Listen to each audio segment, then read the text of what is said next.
Hi, I'm Robert Brayton. This is my review of the BIC PL 200 subwoofer. Back in January of 2010, I wrote a review on Amazon.com of the BIC PL 200 subwoofer, and it generated a few questions that I think I'll just go ahead and answer today. One of the questions was, am I really a recording engineer and a sound designer? Well, this is my editing bay. There's my three HR 824s, fronts, and there's the rears. So this is my recording, not recording, well, I actually do some recording in here, but this is mainly where I do my editing. And the second thing was, does the BIC PL 200 generate able to respond to 5 hertz? And the answer is yes, and I'm going to show you a few things along the way here. But first of all, let me say, I did not say that it was flat to 5 hertz. When I first bought the PL 200, I was so excited, I hooked it all up, and I took my handy NAB broadcast and audio system test CD, which has a track on it that actually generates a tone from 5 hertz to 22.05 kHz. And I've never had a speaker up to this point that responded to 5 hertz at all. They would always, I'd press the play button and then a little bit of time, and then the speaker would start to respond. The PL 200 began to respond immediately. So, I mean, it was like right there, immediately began to respond to 5 hertz.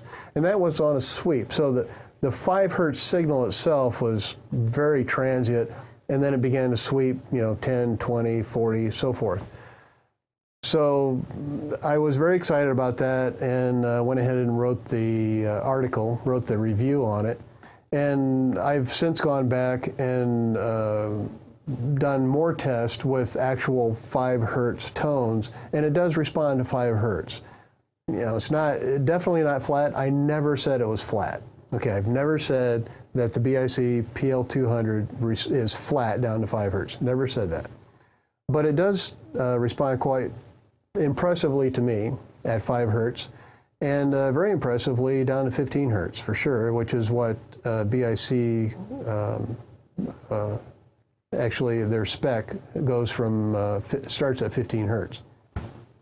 So let's take a quick look at how it responds. Now I'm going to do a few test tones here so you can see how, the relative response between various frequencies. So we'll start out with 20 hertz. And keep in mind, let me turn this over here a little bit. Yeah. Keep in mind 20 hertz is actually the limits of human hearing. Below 20 hertz, we still are able to detect sound, but we feel it more than actually hearing it. So let me go ahead and do a 20 hertz test tone here. And you can see it's responding very well. It is quite loud. You can see the subwoofer is definitely cooking. The element, the driver. Okay. So that was 20 hertz, and now I'm going to show it to you with the magic of editing at half speed so you can actually see that cone moving back and forth, and just for your own viewing pleasure. Okay, so here it goes.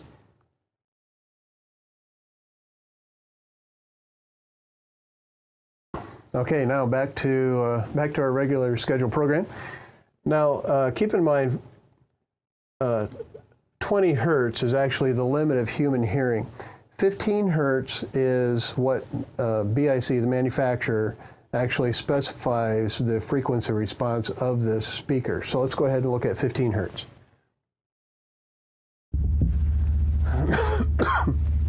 You can see it still definitely has a response at 15 hertz. All of these test tones, by the way, are at -6 dB. So we're not running at full response here. I would assume at this point it would probably be pretty well distorted if I were at 0 dB. But at -6 dB, this is how it responds.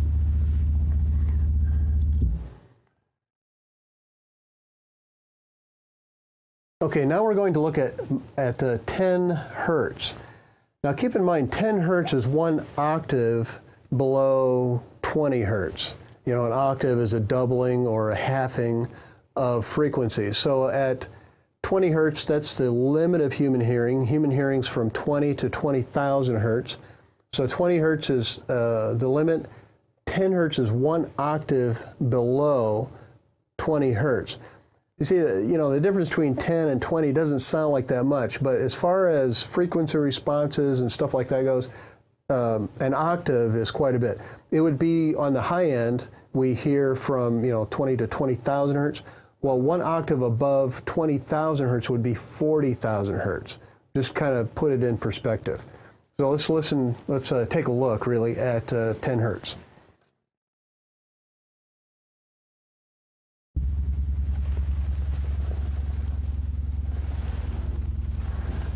Okay, and then here it is at half speed, just because I can.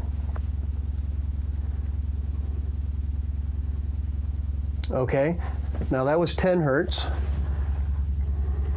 which of course is, again, 1 octave below human hearing, and this is the BIC PL 200. Now we're going to look at 7.5 hertz, which is 1 octave below what BIC's specification for the speaker is. Again, it's not flat, okay? I'm not saying it's a flat frequency response down to 7.5 hertz, but it is responding, and pretty well, I think.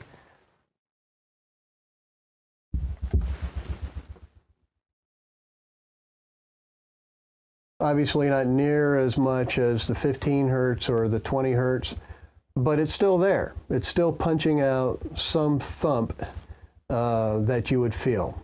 The 7.5 hertz, here it is at half speed. Okay, now let's take a look at 5 hertz, okay?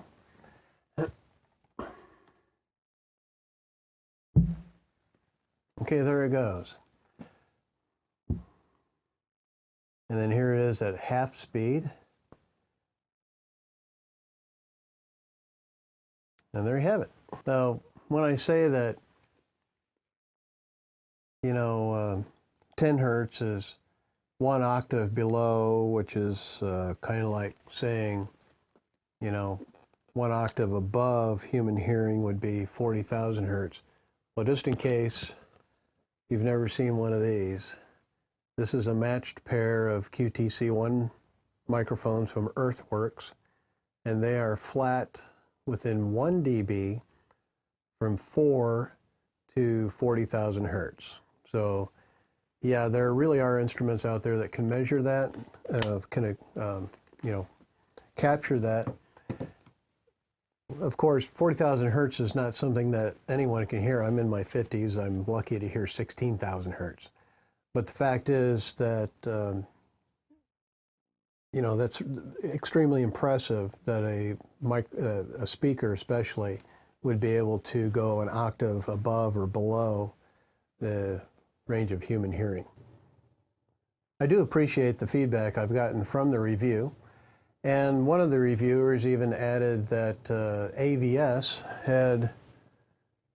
avsforum.com had done a review of the speaker. So I went and read that, and thank you. Thank you very much for sharing that, and thank you to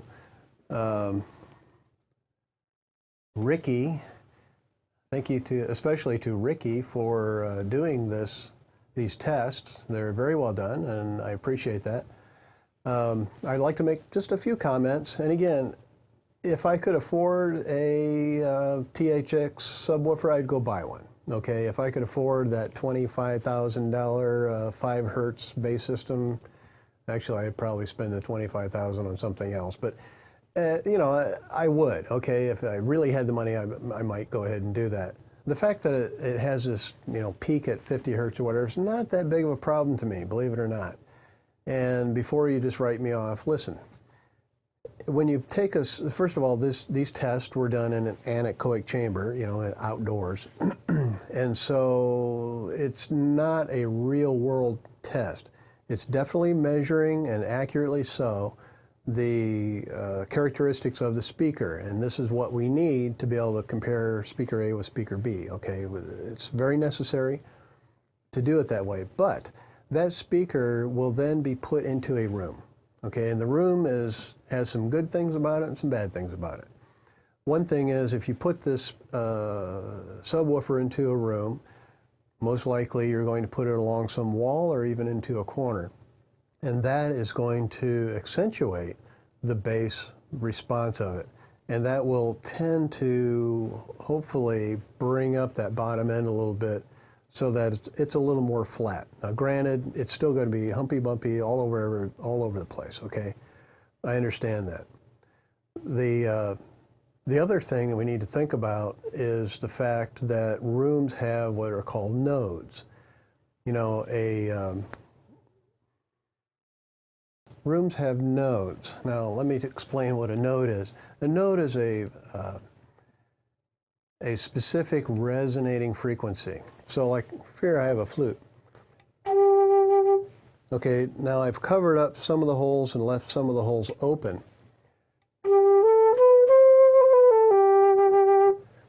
The length of the tube determines what frequency that this flute is going to play at because it's resonating at that frequency. Well, a room, also the walls and the floor and ceiling distance also resonates frequencies in the lower end of the spectrum. That's a problem. And if you are putting together a system for serious listening, such as a edit bay, or even just a higher end theater room, you want to have a parametric equalizer that will help to tune out, and it's called room tuning. It'll tune out those nodes, those resonating frequencies of the room.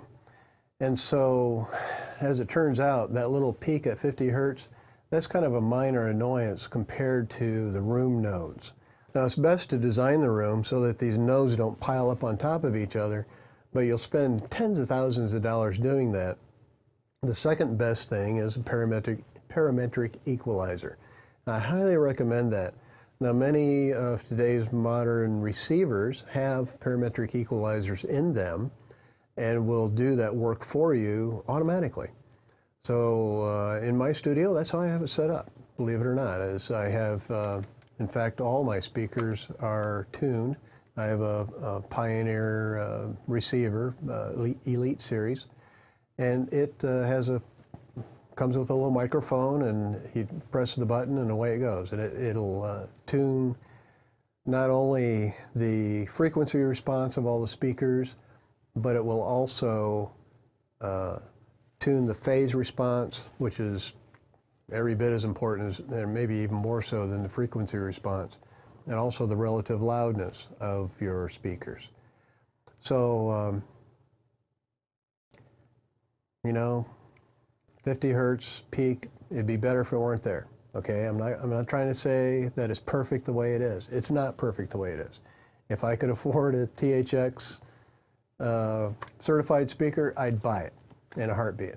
But the next best thing, in my opinion, is to get the BIC PL 200 or, you know, an equivalent model and a good parametric equalizer and tune it actually for the room.